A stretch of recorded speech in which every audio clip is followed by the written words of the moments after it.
Baik, Assalamualaikum warahmatullahi wabarakatuh. Di sini saya akan mempresentasikan best practice saya yang berjudul Implementasi Model Pembelajaran Teams Games Turnamen untuk meningkatkan hasil belajar peserta didik. Nah, penelitian ini dilatar belakangi karena yang pertama, hasil belajar itu adalah alat ukur untuk mengetahui ketercapaian tujuan pembelajaran yang dimiliki oleh peserta didik setelah mereka melaksanakan pembelajaran. Harapannya, agar output yang dihasilkan sesuai dengan tujuan, pengetahuan kewarganegaraan sebagai hal mendasar harus dikuasai atau dipahami oleh peserta didik. Namun, pada kenyataannya, situasi di lapangan menunjukkan bahwa peserta didik masih kurang memahami materi PPKN. Hal ini dapat dilihat dari hasil asesmen diagnostik menunjukkan bahwa 13 dari 32 peserta didik masih mendapat nilai di bawah KKM atau kriteria ketuntasan minimal.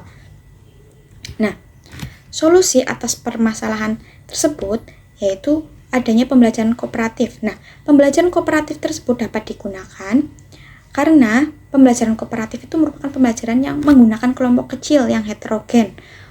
Nah, untuk menyelesaikan masalah, mereka dapat bekerja sama untuk memaksimalkan gaya belajar mereka sendiri dengan anggota yang lain. Nah, baik, selanjutnya ada metode penelitian. Tempat penelitian dilaksanakan di SMP Negeri 1 Talang, dengan jumlah 32 orang. Alasan memilih kelas 7A sebagai subjek penelitian karena kelas 7 itu merupakan masa peralihan dari SD ke SMP.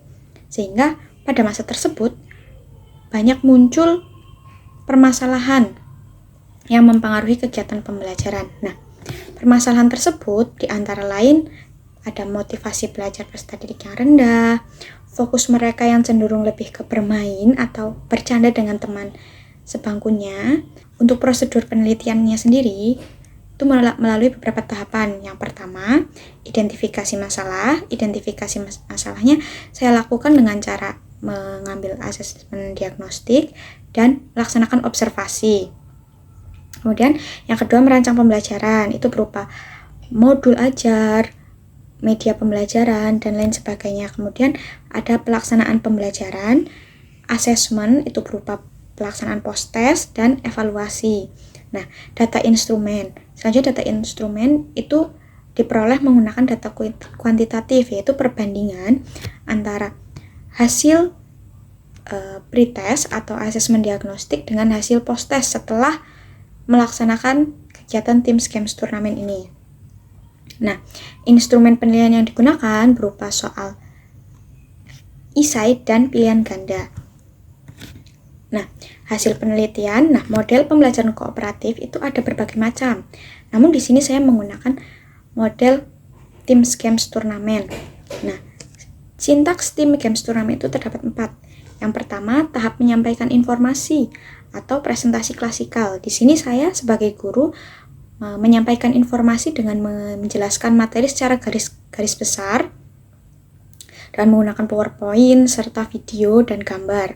Kemudian yang kedua, tahap pembentukan tim atau pengorganisasian peserta didik dalam kelompok. Di dalam situ peserta didik saya bagi menjadi beberapa kelompok. Kemudian setelah itu ada tahap permainan atau game turnamen. Di sini saya membuat permainan yang bernama Find Answer. Seperti itu.